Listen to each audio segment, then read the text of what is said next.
Hi all, and welcome to today's webinar. We're aiming to demystify the new job support scheme today with employment solicitor Keeley Baigent of KSAB Law. So understandably, today's session has been extremely popular. We've had a lot of questions sent in, which we'll endeavour to answer. If you've got any additional questions as we go along, like normal, please put them in the chat box on the bottom right.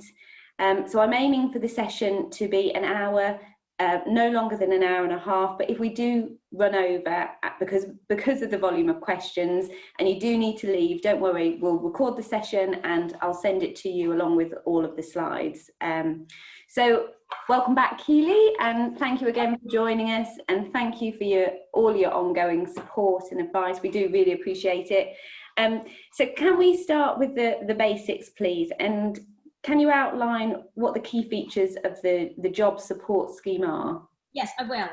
Just before I do that, I'm just going to mention just a bit about the scheme. As we all know, it was announced on the 24th of September, and it will replace the coronavirus job retention scheme, which it's a bit of a mouthful, so I'm going to rephrase that as the job retention scheme throughout.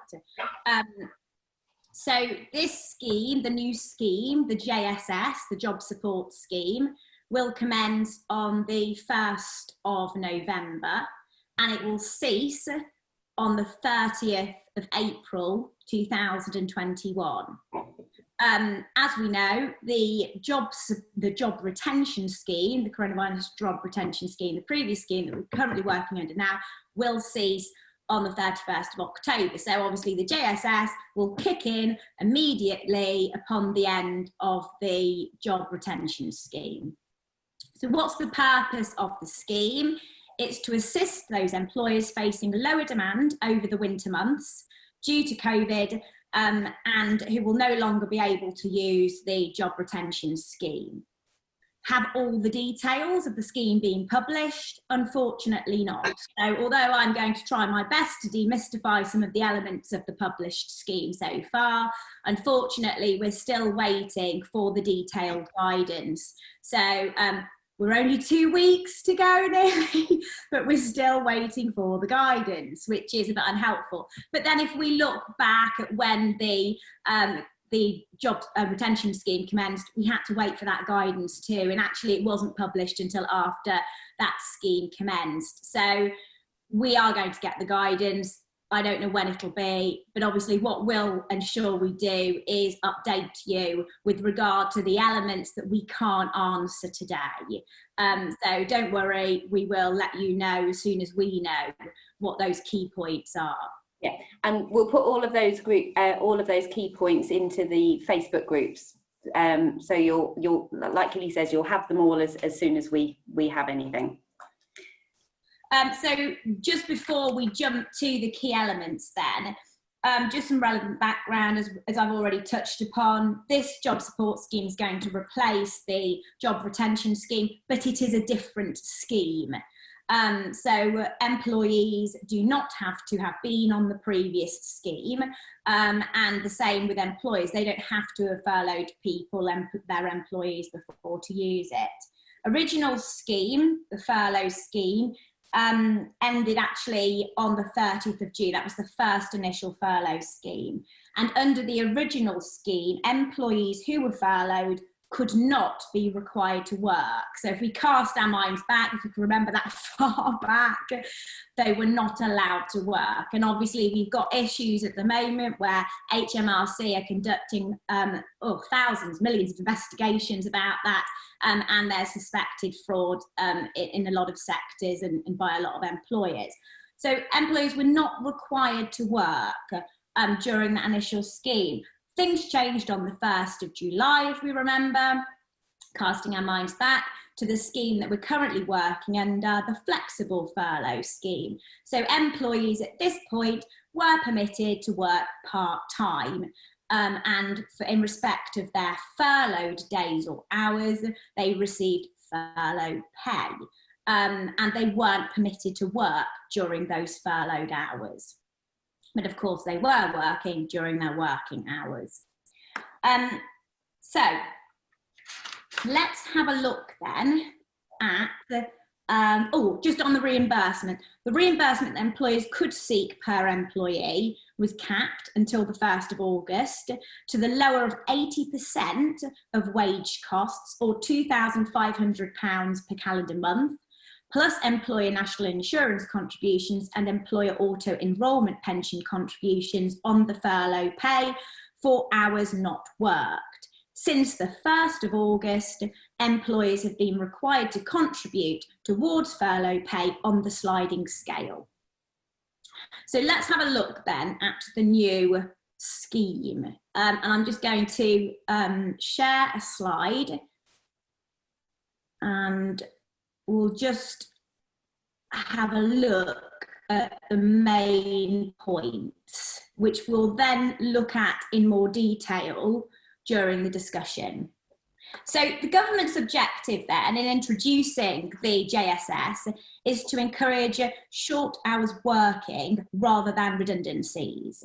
The government and the employer will share the wage support for employees working reduced hours, and employees will receive only slightly lower income protection overall under the original job retention scheme. However, employers will need to contribute more than under the job retention scheme. So it's going to be an increase in costs for employers. The key features then are detailed on the slide. Employees must work and be paid by the employer for this work for a minimum of 1/3 of their usual hours for the first 3 months of the JSS. So this means they can work more than the 1/3. That is a minimum requirement. After 3 months, the government will review and they may actually increase that threshold from 1/3. Who knows to what, but we'll hear about that sometime in February or before, hopefully. The government and the employer will each pay 1/3 of the hours not worked. So then we look at the hours not worked, and as I say, employer will pay 1/3 of those, and the government will reimburse the employer for 1/3. The employee may not be paid for the remaining 1/3, and I'll have a look at this in a bit more detail with you. The fact sheet says that it is not expected that the employer will pay the remaining 1/3 of unworked hours. So it's a question as to whether or not that is a requirement, i.e. that the employer cannot pay that 1/3 and is not and shouldn't pay that 1/3, or whether or not it can choose to pay that 1/3. We'll have a look at that, as I say, in a bit more detail.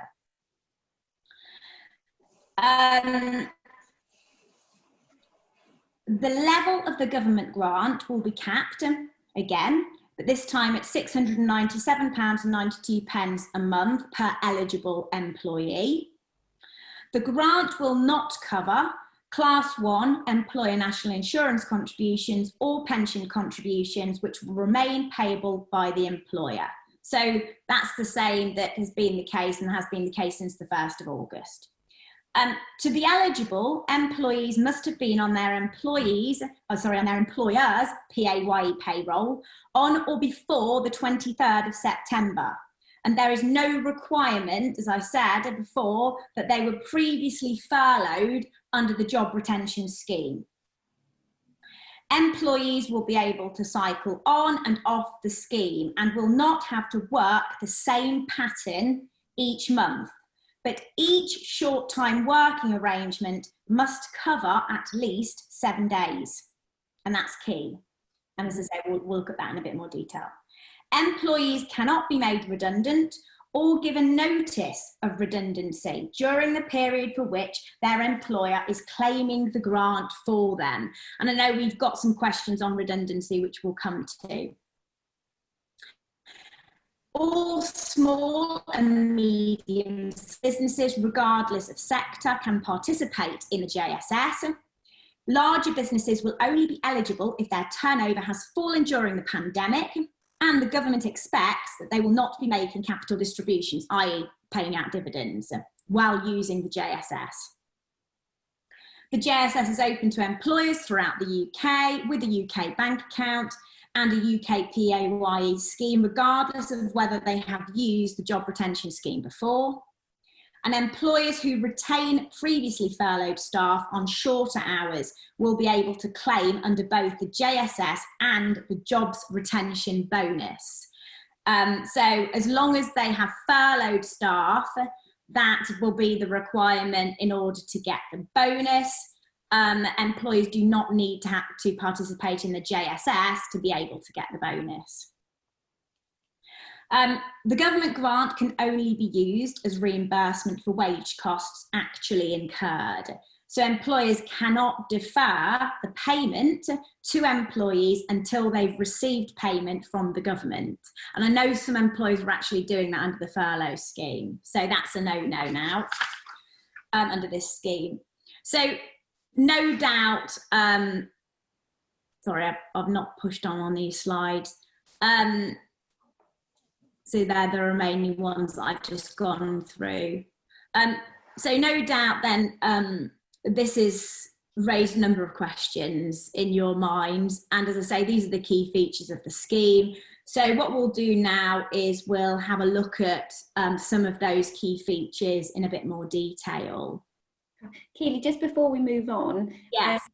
Does sick time count towards the 33% of usual hours? So what we'll look at, yes, sorry, yeah, we've jumped onto one of those questions, haven't we? Do you mind if I just cover the question about the requirement for hours worked? No, that's fine. Yeah, okay, so I'll stop sharing this now. So I know one of the questions was about the operational, well, in particular, the requirement for the hours worked under the scheme. So as I've said, it's a condition of the job support scheme that employees must work at least 1/3 or 33% of their usual hours. The government will consider whether to increase that 33% in the future after the first 3 months.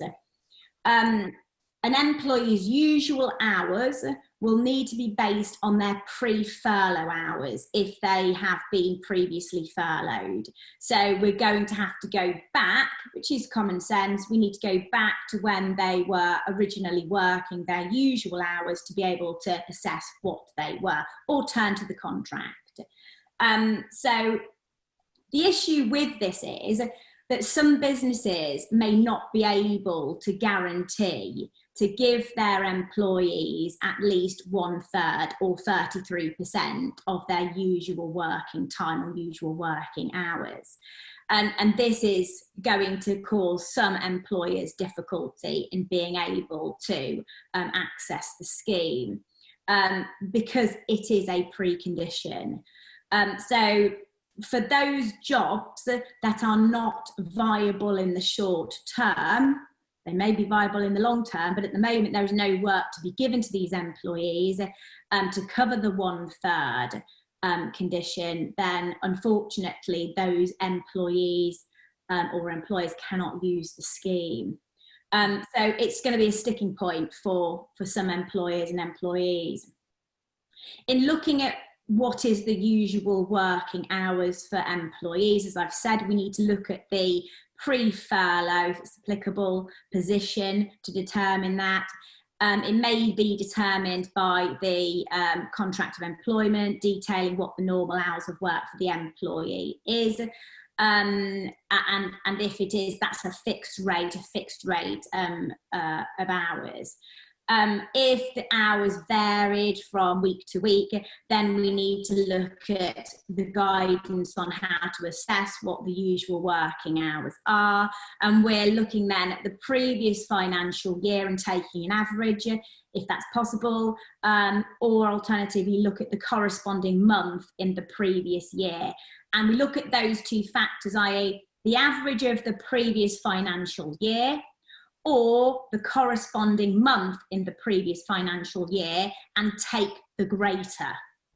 in assessing what the usual hours are. If an employee hasn't worked for that amount of time to be able to look back, then we take an average of their normal working time, what they worked, and again, that has to be pre-furlough. So yes, Eloise, you're going on to your question about, does sick time count towards 33% of the usual hours? Yeah, this is tricky. I don't know until we've got the guidance. Obviously, the precondition of an employee must work for 33% of their usual working hours. If they're on the sick, I don't think it will, but obviously we need to determine that by reference to the guidance. As I say, I don't think it will, but we'll need to look at it. Okay, and what about annual leave? So would annual leave count towards the 33% of usual hours? Who knows? Same again. So we're going to have to wait for the guidance on it again. You know, it's a really tricky one because we're looking at a calculation period. So if we're calculating over a month, if an employee is on holiday for some of that month, does that holiday count as working time and therefore count towards the 33%, or non-working time and therefore not count towards the 33%?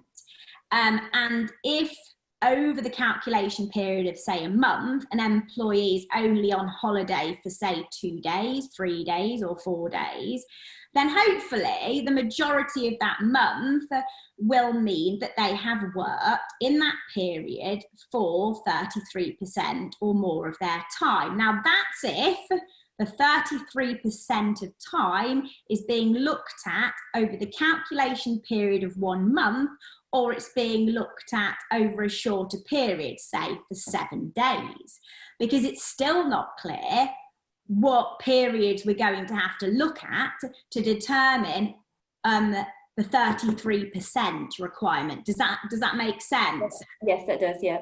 So, I mean, I think to make things as simple as possible, who knows, but I think we're going to have to look at that month, the particular month, rather than split it up into weeks. But then you've got the requirement that the short-term working pattern has got to last at least over a period of 7 days. So I think the calculation period has got to be a month. And therefore, if we look at the month, as long as the employee has worked over that month 33% or more time, then their unworking time then can be subsidised by the government grant. That's what I hope, and that's what I'll be able to hopefully to confirm to you when the guidance is published. But that seems to me the most straightforward way of dealing with it. Under the present furlough scheme, as we know, an employee can be on holiday during furlough. So that on a furlough day, an employee can take holiday and then claim, the employer will claim the, now the ratcheted down 60% of the 80% for that day. Now, as I say, I'm not sure whether that is going to follow under the JSS scheme because of the unworking time. We don't know whether that's going to be, you know, we're not sure whether or not that can be taken as holiday and therefore subsidised. So what I mean by that is that of the time that they are unworking, obviously we're getting 1/3 payment by the government and we're having to pay the 1/3. So can we still claim that if the day is treated as holiday? And as I say, we'll have to consider that further once we've got the guidance. Okay. Well, we'll come back to people on that one, shall we then? Yes, I think we'll have to. Yeah. Okay, so turning then to the operation of the scheme.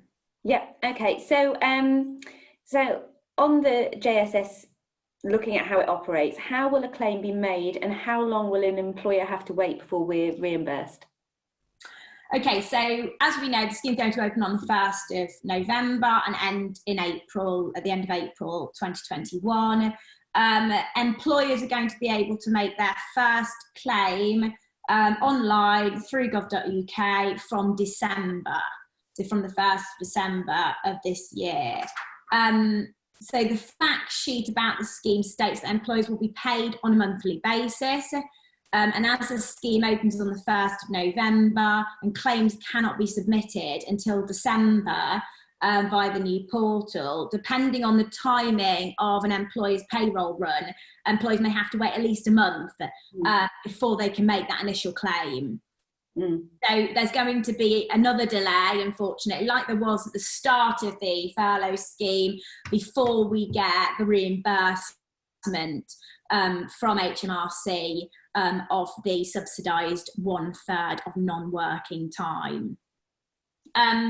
Grants will only be payable in arrears, meaning that a claim can only be submitted in respect of a given pay period after payment has been made to the employee.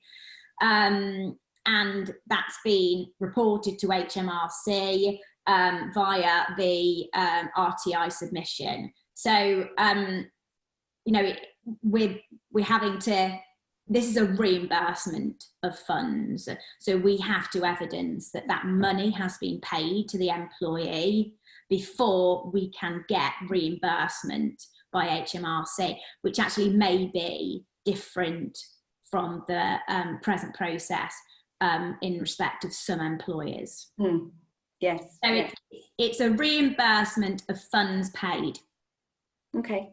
So what's the employer required to pay and what can it claim under the JSS? Okay, so the employer is required to pay employees for the hours that they work, obviously. So if that's the minimum of 33%, they pay that. If it's more, great, they pay that. So for the hours worked, they pay the employee in the normal way.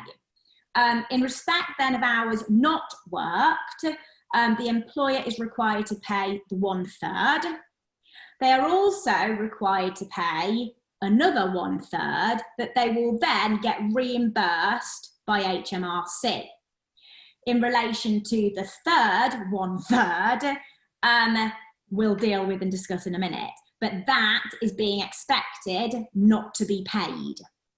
So of the unworked time, we pay 1/3, and then we pay the other 1/3, but we get then that reimbursed by HMRC.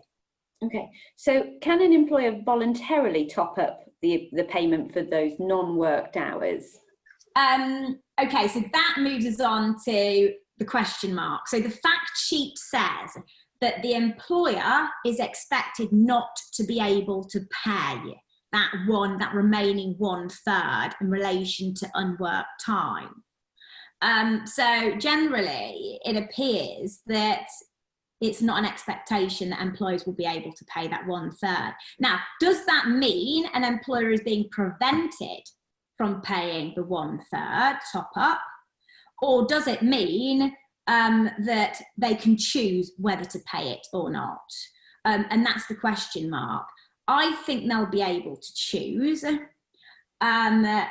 because the wording implies that. But as I say, on the fact sheet, it says it's more of an expectation that the employer won't be able to. And it, you know, it's similar to the scheme at the moment, isn't it? You know, employers originally under the furlough scheme were topping up, weren't they? They were topping up the 20%, or a lot of them were. And then as the scheme carried on and time went on, they were unable to do that. And so they stopped topping up. So by the time now we've reached 6 months, 7 months later, it will generally be an expectation that if employees have incurred a reduction in pay on furlough because employees haven't been topping up, then employees can't top up and they won't be able to top up under the JSS either. So I think it's going to be a choice, but I think the majority of employees won't be topping up. Okay, so is the government's capped grant of £697.92, the net amount the employee receives, or is it subject to tax and NI? Yeah, it's going to be the gross. So that's the cap on the monthly amount. So it's 1/3. So it's 1/3 of the unworked hours, capped at that sum. Okay. And that's on the calculation of the gross. Yes. Okay, great. And on what amount are the employer's Class 1 national insurance and employer's pension contributions payable? On the whole amount that is paid to the employee. So that's exactly the same as the present situation with effect from the 1st of August. So there will be no subsidies from HMRC in respect of employers' Class 1 NICs and employers' pension contributions and in respect to auto-enrolment schemes. So that is a continuing obligation on the employer and the continuing cost on the employer, and I think it's going to be on the whole amount. So on the monies paid in respect of unworked hours, as well as the monies paid in respect of worked time. Okay, great. And here's one of the questions that was sent in. So how does the government's capped contribution work where an employee has more than one job? Yeah, okay, so I think that's going to be in respect of both employers. So the capped contribution will sit with each employer. It won't be combined, it'll sit with each employer. Obviously, 2 jobs will be treated as 2 separate employments. Yeah. Okay, great, thank you. Sorry. Yes, sorry, I'm just... I was just going to say, can the employer defer payment of the government's contribution? I think you've covered this, but unpaid hours until it's reimbursed by HMRC. Actually, you covered this a minute ago. I did, so we can't, no. No, they can't. So this is a reimbursement scheme. So we are not able to tell an employee, hold on a moment, we're not paying you the second 1/3 in respect of the unworked time. We're going to wait until we get that money from HMRC. We can't do that. I know some employers did it initially under the furlough scheme, but we're going to have to evidence to HMRC that money has been paid. Yeah, okay, thank you for that. So, Keeley, could you give us an example of how the JAS will work in practice? I'm going to share my screen again for that. And I'll remember this time to flick on. Okay, so we've got an example here. This is actually taken from the fact sheet. So some of you, if you've read the fact sheet, will be familiar with this example. It's quite useful. So Beth normally works 5 days a week and earns £350 a week. Her company is suffering reduced sales due to coronavirus.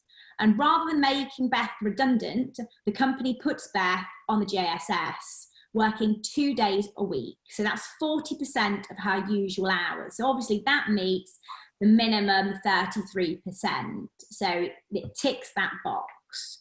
Her employer pays Beth £140 for the 2 days she works. For the time she is not working, either 3 days, which amounts to 60% of the week, and it's worth £210, she will also earn 2/3 or £140, bringing her total earnings to £280, and that being 80% of her normal wage. Now, in respect of that 2/3, 1/3 is from us as the employer. 1/3 we also pay, but we get subsidised by the government. So, but Beth and her, for Beth's purposes, she gets the £140. The government will give a grant worth £70, 1/3 of hours not worked, equivalent to 20% of her normal wages, to Beth's employer, to us, to support them in keeping Beth's job. Beth's 2 days' work therefore costs £210, £140 for hours worked, and £70 for hours not worked. And this is 50% more than the employer would pay if it arranged to reduce Beth's hours without accessing the JSS.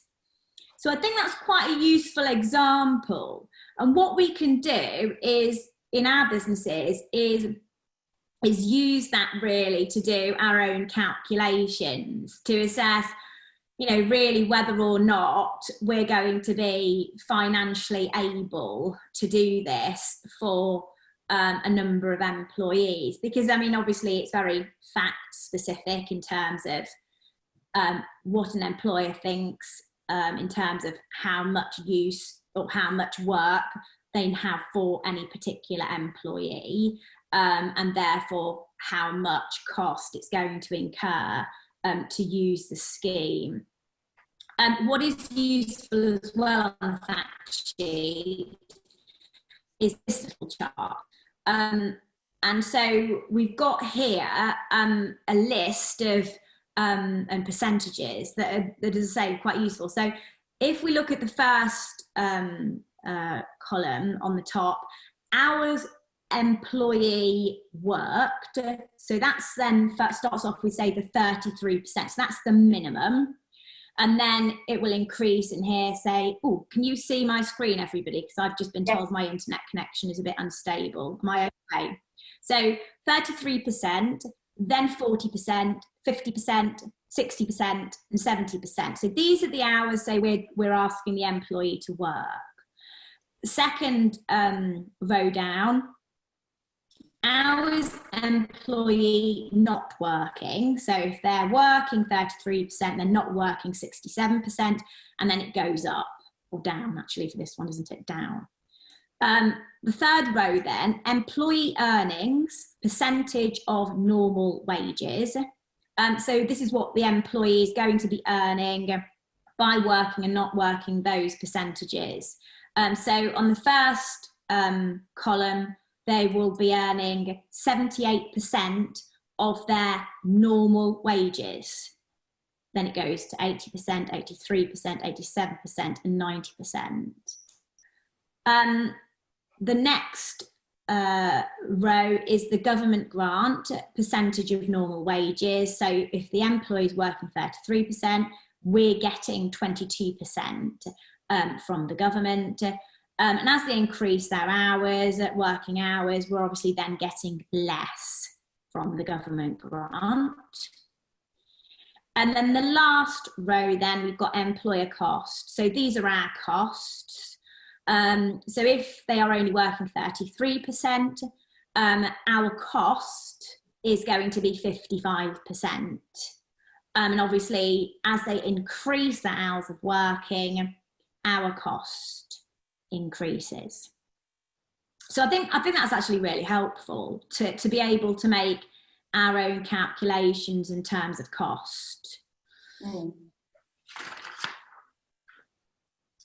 Okay, are you happy to move on? Yep, you move on to eligibility. Yeah, I'll stop sharing that then. Okay. Yeah, so we'll go on to consider now the eligibility under the scheme. So which employers are covered under the JSS?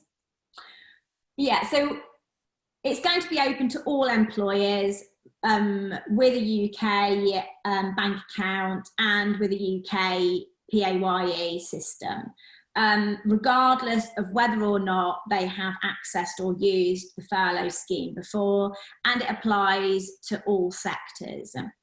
However, it is only open to small to medium-sized employers without any kind of financial assessment test. In respect of larger employers, they will have to meet a financial assessment test. They will have to show that their turnover has decreased because of the COVID pandemic, and they continue to experience difficulties because of COVID. So it's a turnover assessment. It's not profit, it's turnover, income. So further details are awaited about exactly what that financial test is. Is it going to be a percentage reduction of turnover, or is it just simply to show that turnover has decreased? I mean, I would have thought there would have to be a measurable amount. You know, the government will probably say it has to have decreased by this percent or that percent. So I think there's definitely got to be a criteria, a set criteria that turnover has decreased by to be able for larger employers to access the scheme. Also, what we are waiting for is the relevant time period. You know, is the relevant time period for turnover going to be an assessment from March, or is it going to be for a period that commences later than that? We'll have to see. And then also what counts as a large employer. Now, in relation to some other COVID legislation, an employer with fewer than 250 employees has been determined to be a small or medium-sized business. So I suspect that will be a criteria in relation to larger employers, i.e. if they are employing 250 employees or more, then it's at that point they have to meet the financial assessment test. Mm-hmm. So any business with less than 250 employees does not have to meet that financial assessment test. Saying that, there is an expectation that capital contributions are not made by any business, and I'm referring to dividends in this respect, are not paid. And I think that's going to be across all. So that's small to medium sized as well as larger businesses too. So again, watch that space on that, because I know that there are a lot of individuals who have lost out because they rely on dividend payments and treat them as income, which is pretty commonplace in smaller businesses. So they may lose out again under this scheme. Okay. But watch this space. Okay. Thanks, Keeley. And which employees are covered under the JSS? Same as before. Okay, so we're looking at employees as well as workers. So, you know, we talked about in our previous sessions about who's a worker, who's an employee. So a worker will have a less stronger, they won't be covered by some statutory employment rights. Employees have full statutory employment right protection. So, but both of those categories, both employees and workers who are on PAYE can take advantage of this scheme, as long as obviously they're able to fall within the other eligibility criteria. So saying that, however, they have to have been on payroll and have been received payment on or before the 23rd of September 2020. So that's the key date here. And that's a real-time information submission notifying HMRC of payment to that employee must have been made on or before that date. Mm-hmm. Now, that's going to be key in respect of any new employees that are taken on in November, because if your payroll falls after the 23rd of September. So if you've taken on employees at the beginning or at the end, so at the end of August or the beginning of September, if your payroll run falls after the 23rd of September, those employees aren't going to qualify for this scheme. So just bear in mind that that is a qualification criteria in respect of new employees. So look at who you've taken on, if anybody, at the beginning of September or late August. Okay, great. So and pending detailed guidance, it's assumed that the categories of employees that are able to take advantage of the scheme are going to be the same as under the furlough scheme. So we're looking at full-time employees, part-time employees, employees on agency contracts and employees on flexible or 0-hour contracts. And obviously they're going to have to satisfy the other eligibility criteria, in particular 33% working time, but they can still benefit from this scheme if they do. And apprentices too, well. I've also said that employees can benefit from the JSS even if they weren't furloughed under the furlough scheme. Mm-hmm. And I've already mentioned that. So again, okay. I'll take that. But, is there a maximum number of employees that an employer can claim for? No, there isn't. So same as the furlough scheme, there's no maximum number. All staff could go under this scheme. There's not a minimum and there's not a maximum requirement. So no. So you could have some people on it and some people not? Yes, exactly. Yeah. And we'll come on to that in a minute, because selecting who you put on the JSS may not necessarily be the same criteria that you've used to furlough some staff over others. But you will need some kind of selection criteria.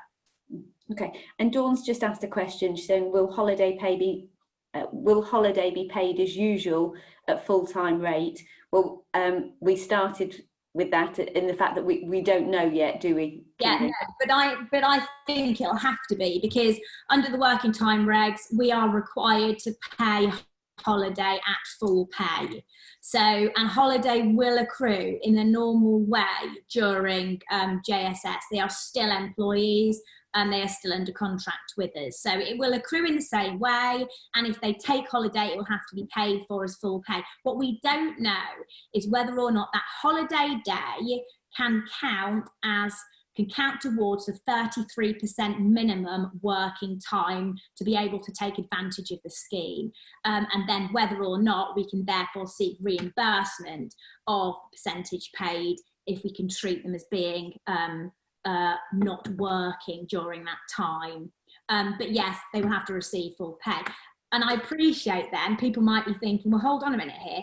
If an employer is being prevented or could be prevented from actually topping up the final third of the unpaid element of the unworked time, then how can it be treated as a holiday day? So do you see what I mean? So at the moment, we don't know whether we are able to top up the final 1/3 of the unworked time. But obviously, if an employee is taking holiday, we have to pay them full pay. So if we are prevented from paying that final 1/3 to take the benefit of the JSS, it can't be, holiday can't count towards the JSS, can't count towards the 33%. It's quite complicated and it's a bit of a minefield until such time as we've got this guidance. Okay, so Dawn, I think we'll have to come back to you on that one when we've got a bit more guidance, if that's okay. But David's also asked, are directors eligible for inclusion? Yeah, if they're on payroll, if they're employees. And so a director will be registered, presumably at Companies House as a registered director holding office as a director, but more often than not, they will also be an employee. And so, yes, as an employee, if they hold status as an employee, then yes, they can benefit from the scheme. Great, thank you. So can employees who are at risk of redundancy be covered by the scheme? Right, okay, I'm going to deal with the relationship between redundancy and the JSS in a bit more detail later on, because I know we've got a number of questions on it. But saying that, the emphasis of the JSS is to protect viable jobs. You know, this is, we need to make an assessment as to whether or not these jobs that we're looking at have a long-term viability. So we need to assess, have we got enough work to give these employees to be able to take advantage of the JSS? But also we need to assess whether or not long-term these jobs, when the work picks up, are viable, are going to continue. If they are obsolete, i.e. there's no work we can give to employees now, to cover the 33%, or we can't see any long-term viability in the jobs, then really I think we're going to have to go down the redundancy route. But this is all part of the assessment process as to whether or not the JSS is the appropriate scheme to adopt. What the fact sheet makes clear is that what we can't do is we can't take advantage of the JSS in respect of a period during which an employee is made redundant or is put on notice of redundancy. If in the pay period of, say, a month, in that month, we notify an employee, you are being dismissed by reason of redundancy, you can't claim the JSS subsidy for 1/3 of the non-working time for that pay period, for that month. Obviously, if an employee is on notice, again, working out their notice, and you're utilising them sometimes and not sometimes, you can't claim the subsidy. You won't be able to take advantage of the JSS. Now, if an employee has been notified that they are at risk of redundancy and they are being consulted with about that possible redundancy, it's not determined yet. We haven't given them notice of redundancy. We haven't told them they're redundant. We've told them they might be made redundant, but we're looking for suitable alternative work. We're looking at options and alternatives to avoid redundancy. Then as long as some of that period or all of that period doesn't fall within the month that we are claiming JSS for, then we can claim JSS contribution. No doubt, a consultation period in respect to the standalone post might take us 2 to 3 weeks. And then we usually notify an employee that if there's no alternatives, that they are being made redundant. So that might all fall within that 1 month. So your timing has got to be crucial on this. Really, you're going to be wanting to notify employees that they are redundant shortly after the pay period in which you are claiming JSS contribution for. Does that make sense? Yes, and I know you are going to go into a bit more detail. Yeah, and I will. Section. Yeah, okay.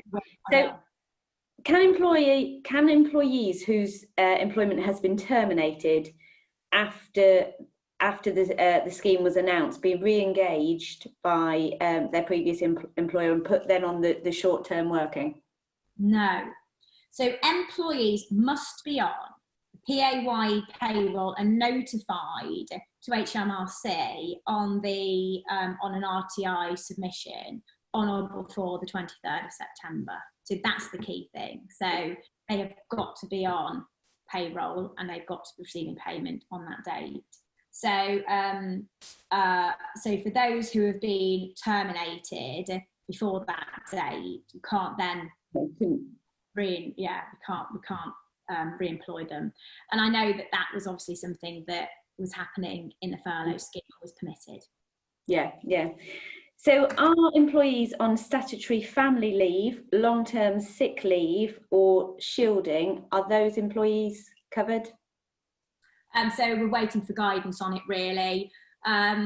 It seems that such employees will not be covered if they cannot meet that minimum 33% working criterion.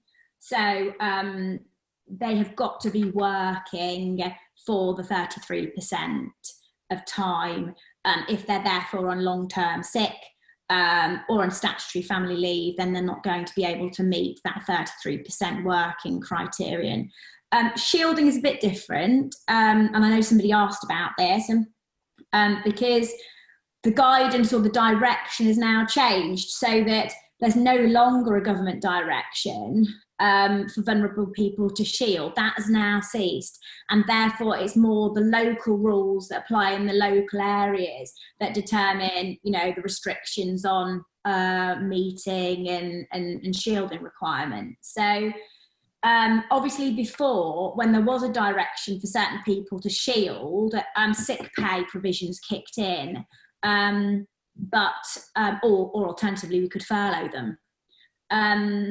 So it's a bit of a tricky one, and I think we're just going to have to treat it on a case-by-case basis. it might be that we have to agree unpaid leave with these people. If they've obviously covered by a doctor's certificate, then they'll be paid your usual sick pay. Okay, great, thank you. So we're going to consider now, I think, how we can implement the scheme, how our employer should implement the scheme. They're trying to determine whether they can use the scheme, and if they do want to use the scheme, how then are they able to implement it? Mm-hmm. So what steps must we take as employers to put employees on the JSS scheme? Okay, so we've got to be able to obviously ensure that these employees are going to be able to work the 33% of their usual hours. They will then receive 78% of their normal pay, unless obviously the cap applies. This then leaves 22% of their normal pay unpaid. So because of the fact that employees are therefore going to incur a pay decrease, we will need to consult with them about this and seek their agreement to reduce their pay accordingly. So this is a change to their usual contracts of employment, involving a decrease to their pay, as well as changes to their working hours. So we'll first of all need to decide who we need to put on JSS. We will then notify those employees selected for JSS of the short time working arrangements that are going to be applicable to them. And of course, it might be different for different employees. We might require some employees to work the minimum 33%, but we might require other employees to work 70% or 50%. So obviously it's going to be very much an individual assessment and quite time consuming potentially for an employer. Then we need to consult with those employees about the situation and agree with them the changes to their contract.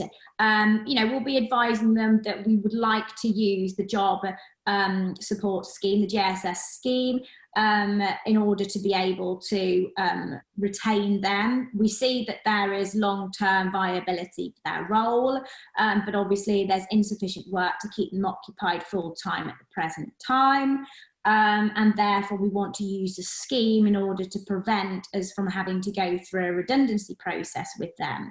However, it will involve the employee taking a decrease in their pay, and that can be communicated to them exactly what that will be. And therefore we're seeking their agreement in order for us to be able to benefit from the scheme. And we have a meeting with them. We obviously relay all this information to them, and then ultimately we would like to obtain their consent in writing by sending them a letter and obviously or detailing the agreement, and then they will sign it off and return it to us. That is essential. We get that agreement from them because we will have to provide it to HMRC. Right, and that fabulous. Yeah. I was going to say, what should be included in a short time working agreement? Okay, we need to ensure, well, it could be very much like the flexible furlough agreements. So we need to make sure that we detail the reduced hours and the working pattern. And I say that's going to be unique to each individual. We need to confirm the arrangements for moving out of the JSS if the working hours fall below the 33% of the usual working hours. So although we can say we are envisaging that you work at least 33% during this time, if your hours fall below that and the requirement falls below that, then we can't benefit from the scheme, and therefore we need to take you out of it, and we need to detail exactly what the implications are for the employee and for us in terms of payment. So if we are unable to pay the employee anything, then we need to obviously agree with them that they go on unpaid leave if the 33% drops below that minimum. So if the working time drops below the minimum of 33%. We need to obviously detail the anticipated reduction in pay, and we should really be able, hopefully, to be able to detail exactly what that means by way of example for the employee in respect of both their gross and net pay, because in looking at those calculations, the employee will then be able to make an assessment whether or not they can incur that decrease in salary. Mm-hmm. We need to say that the payment of the government contribution in relation to unworked hours is going to be made, and what that will be. And then we also need to confirm that of any employer top-up in respect of unworked hours. And as I say, if we can do that, and that's a bit up in the air at the moment too. What I will be able to do is provide you with a suggested agreement, and we can then include that in the documents, can't we, Eloise? Yeah, that would be fantastic. Thank you, Keeley. I know that was another question that somebody had privately. Yes, yeah, that's that would be great. Flexible. Well, we did it for the furlough agreement initially, didn't we? So, yeah. But just in terms for the purposes of this discussion, really, we're going to have to make sure that we get the agreement in writing from the employees, and we cover those aspects. So we'll hope to be able to send that agreement to you. Okay, great. Have got some questions coming in, so I will come back to those guys. We'll just carry on this sequence of conversation, if that's okay, and then I'll come to the questions afterwards. So, so Keeley, how does an employer decide who to put on the JSS, and do they need to go through an equivalent kind of redundancy scoring exercise? Yeah, so we need to look at the same things as we do for a redundancy, really. I mean, we've already done it for furlough, haven't we? But this is a different scheme. So the starting point on this is viability of the role or roles going forward. So first of all, have we got short-term need for these posts, and can we give the employees at least 33% of their usual working hours? That's the first assessment. Second assessment is, going forward, is there a long-term viability for the role? Do we need them long-term?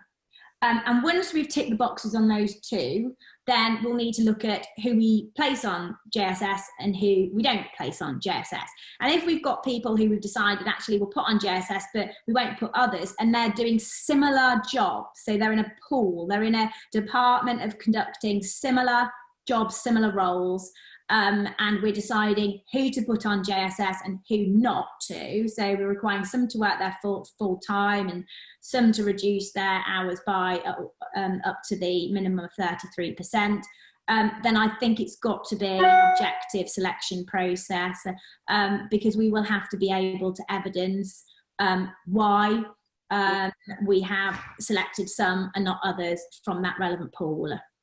In relation to standalone posts, i.e. posts that are not comparable, or posts in which an employee is not conducting similar work to other employees, then it will be very much an assessment of the particular role itself. We don't really have to then go through this pooling exercise and applying the selection criteria. Okay, fabulous. So would it be unfair dismissal if an employer makes someone redundant rather than placing them on JSS? Not necessarily. So we have to obviously ensure that we consider the JSS as an alternative to redundancy. But if it's cost, or if it's long-term viability or short-term viability reasons of the role that relating to the role, that means that redundancy is the most reasonable outcome and we've got no option but to dismiss by reason of redundancy, then we can proceed down that route. But we have to make sure that we have considered it as an alternative to redundancy, and we've investigated it, and we can evidence that if the need arises. So we just need to document it. Yes. And can an employee request that their employer puts them on the JSS? Yeah, they could, but it's down to an employer to decide whether or not to do that. They can certainly consider the request and look again at the viability, both commercially as well as operationally, whether they can do that. So yes, an employee can request it, but it's up to the employer as to whether or not they decide to allow the employee to go on JSS or not. Okay. And can an employer rotate access to the JSS between its employees? Yeah, so an employees can cycle on and off the scheme. Now, provided that each short-term working arrangement is at least the 7 days. So that's where the 7 days comes in. If you remember right at the beginning of the scheme, we had 3 weeks as where we transferred we could transfer employees on and off furlough first 3 weeks. But this is a 7-day arrangement, so we have to make sure that an employee is working under the short-term working arrangements for a period of at least 7 days. Okay, great. And does access to the JSS affect eligibility for the job retention bonus? No, it doesn't. It's not conditional upon it at all. So the condition for the job retention bonus is all about, have we furloughed an employee? If we retain the furloughed employee beyond that January date through to January 2021, and we have paid the employee at least £520 on average in each month from November, then we will hopefully get the bonus.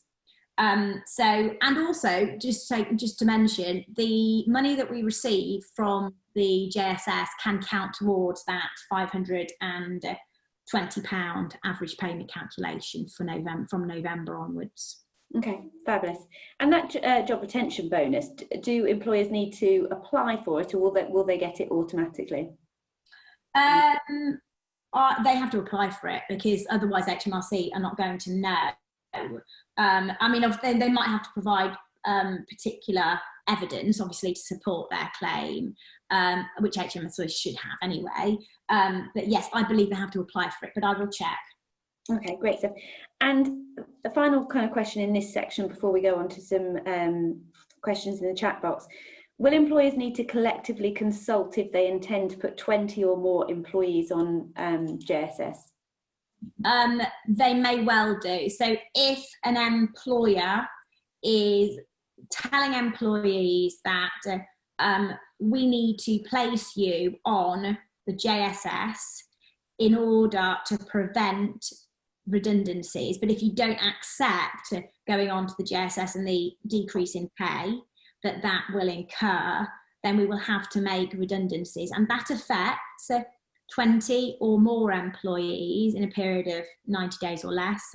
Then yes, we will have to collectively consult through appropriate representatives, those being trade union reps if we recognise a trade union, or elected employees if we don't.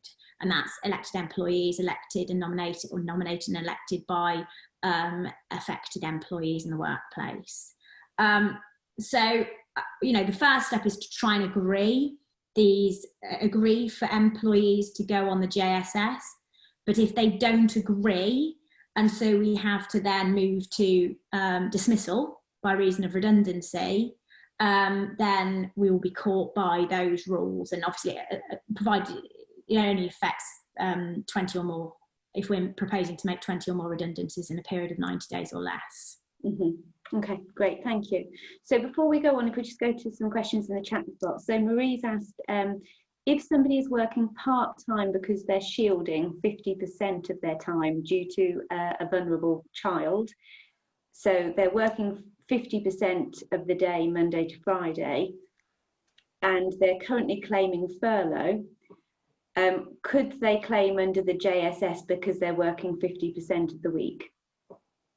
I think that's down to you as the employer to determine. So I think that actually it's all about the work. So now move away from shielding, and because there's no clear direction from the government about shielding anymore. So I think the focus has now got to move to, with this particular individual, are they only needed 50% of their time? And can we give them 50% of their work? And then if we can, we can move them on to the JSS. Because if they're working 50%, it's over the 33%. So. Yes. So I think it's down to you really on that one. Yeah. Lovely. And then she goes on to ask, unfortunately, they're not considering claiming for anybody under the JSS. However, they've had a question that's come up in a management meeting or the management team as to whether there's any reason why they couldn't ask for everybody's agreement in advance of a potential shorter working hours, so thereby saving time and administration later if they need to invoke it. So you ask in advance. Could do. Yeah, I think that's okay. Yeah. I mean, obviously, if there's a huge delay in seeking their agreement and then imposing, I think you'll just have to check that people's individual circumstances haven't changed. And it might be worth in the initial agreement to say, we're looking, if we need to, we'll be looking at implementing this in whatever month, if you can do that. But yeah, I don't see any problems with that. Fabulous. Just another question before we move on, Keeley. So if a person was on furlough and brought back in July, doing 24 hours as per usual, so I imagine the 24 hours is their usual contract. Yeah. Is it okay to drop to 15 hours from November and go on the JSS and claim the job retention bonus? So can you reduce hours and not... And get the bonus? Yes. So can you reduce hours and not go on JSS, so not bother to claim on the JSS, you can just reduce hours? I think that is yes. Yeah, you can. Yeah, there's no link between the bonus and the JSS. Sorry, Ned just said they're separate questions. Sorry, Ned. Sorry. Okay. So the first question is it okay to drop to 15 hours from November and go on the JSS and claim the job retention bonus? Yes, I think that's okay, because it still applies to part-timers as much as full-timers. Yeah. Great. And then the second question is, can you reduce hours and not go on the JSS? Yes, that's an option. So, you know, an employer may determine that the JSS is not the right route for them, whether that's financial or operationally. They may not have the 33% to give to the employee. So it might be that they have to agree to reduce the hours with the employee outside of the JSS, or put them on unpaid leave, or make them redundant. So, of course, there are all the other options that the employer will need to consider in each individual circumstance. They don't have to go down the JSS. Fabulous. Great stuff. So I think, Keeley, we were going to move on. Yeah, we're looking at now the area that we touched upon. So the area of redundancy and the JSS. Yes, let's have a look at that then. We had quite a lot of questions on here, didn't we? So, in from people. So, can an employer make employees participating in the JSS redundant? Yes, they can. Now, we've touched on this, but yes, you can. Obviously, what you can't do at the moment, well, from what the fact sheet says, what you can't do is you can't claim reimbursement of the government contribution, 1/3 contribution in respect of unworked hours, in respect of a pay period during which you have told an employee that they are redundant, or you have put them on notice of redundancy. So that's the key thing. So it's the timing of the notification of redundancy that is key on this, because what we don't want it to do is we don't want it to fall in the middle or at the beginning of a pay period, because you won't receive the government funding in respect of that pay period. So we want to time it so that that notification falls just after a pay period that you're claiming for. And that's going to be key in this. So just having your mind, timing, we need to look at the timing.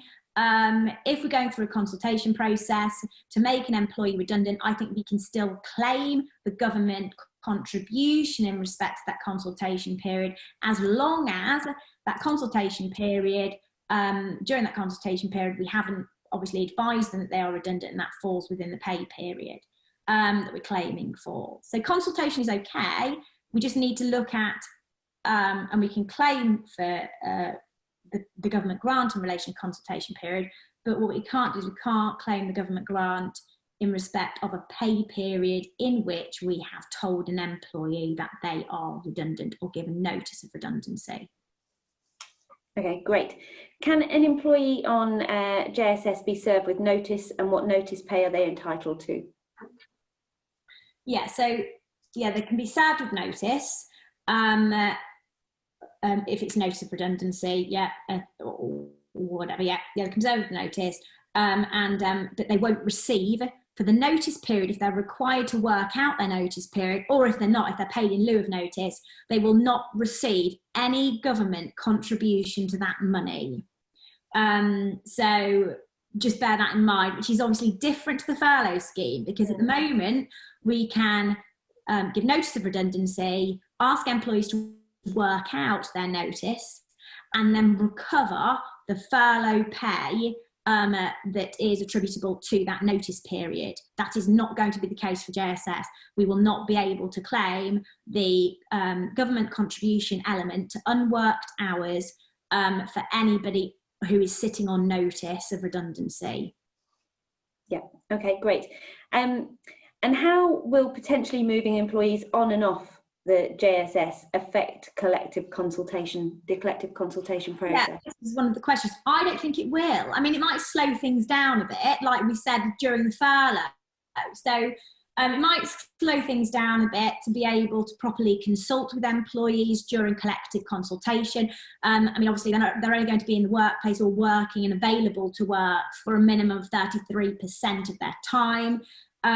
We can't really consult with them properly if they're not working. So it might delay the process, but it shouldn't interfere with the process in any other way.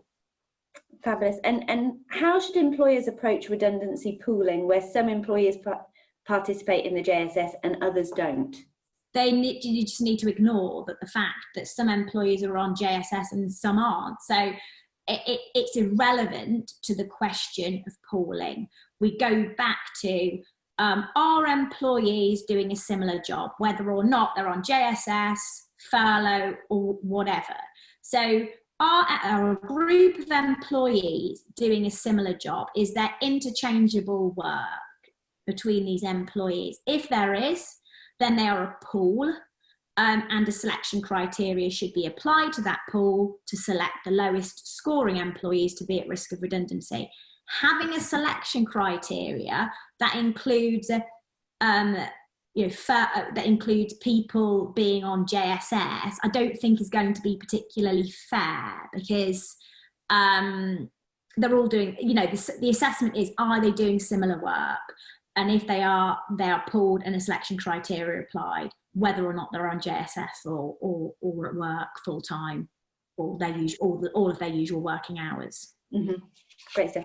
So what are the possible alternatives for employers to using the JSS?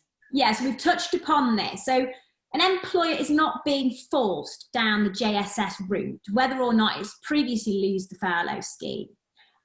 It's one consideration out of a number of options. So instead of going down the JSS, if that doesn't fit with your business operationally or financially, then you can look at other options: redundancies, agreeing a period of unpaid leave, requesting employees to take holiday, and agreeing variation in contracts with employees, which may include reducing their working hours outside of the JSS.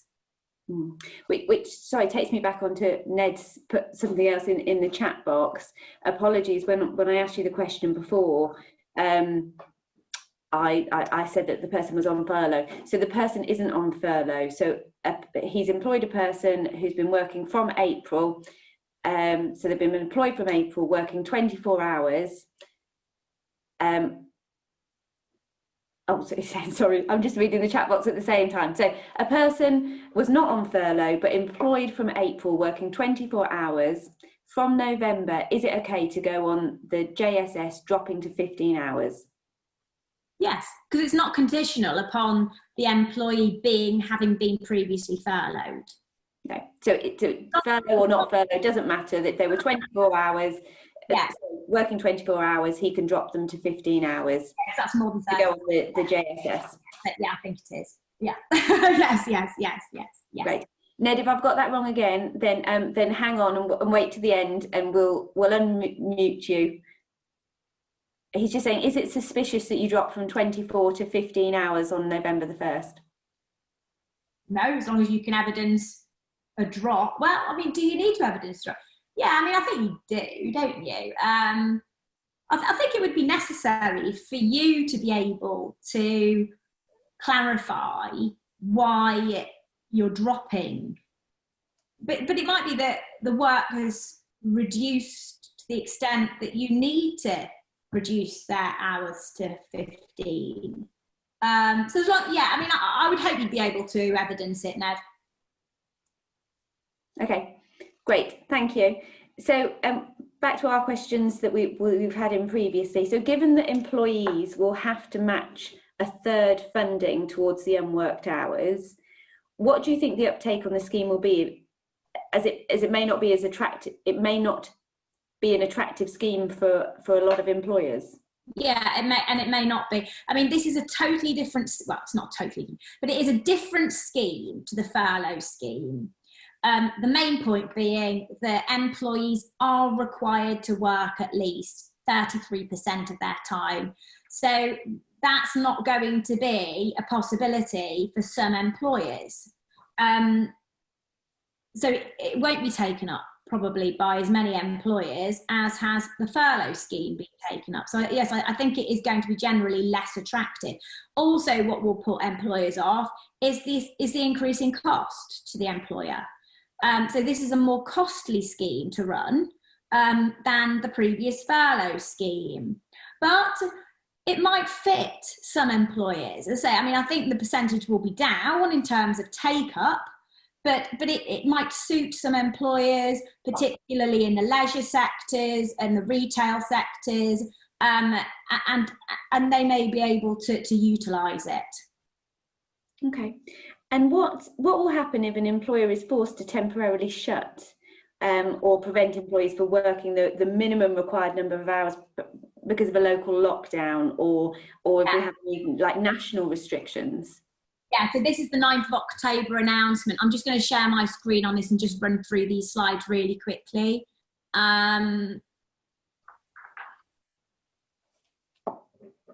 So we've got the expansion of the JSS, which was announced on the 9th. The fact sheet confirms then that the purpose of the expansion of the scheme is to provide temporary support to businesses whose premises have been legally required to close as a direct result of coronavirus restrictions set by one or more of the 4 governments in the UK. This expansion of the JSS will help businesses through the period they are affected by these restrictions, supporting the wage costs of employees who have been instructed to and cease work in eligible premises, and enabling those premises to reopen as quickly as possible when they can. It will help protect employee incomes, limit unemployment, and maintain employer-employee matches. That's from the fact sheet. So skipping through then eligibility requirements, these are exactly the same as the JSS that we've been through. The grant will be paid to the employer, calculated on a number of eligible employees who have been instructed to and cease work. Employers must be instructed to cease work for a minimum of 7 consecutive days or calendar days. The claims can't overlap and must be made monthly in arrears. Payments will be taxable, and employers will be required to cover employer NICs and automatic enrolment pension contributions. So again, that's a cost to the employer.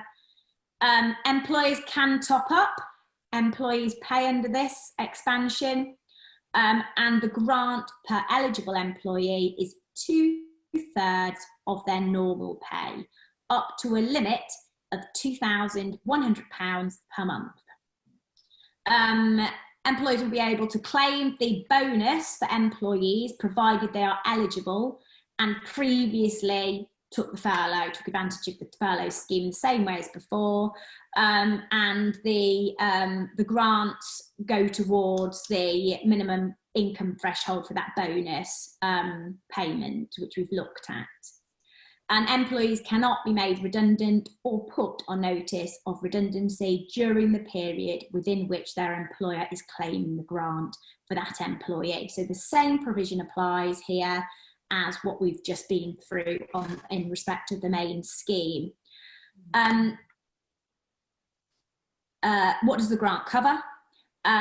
The employer must use the scheme to cover their employees' wages and pay relevant payroll taxes.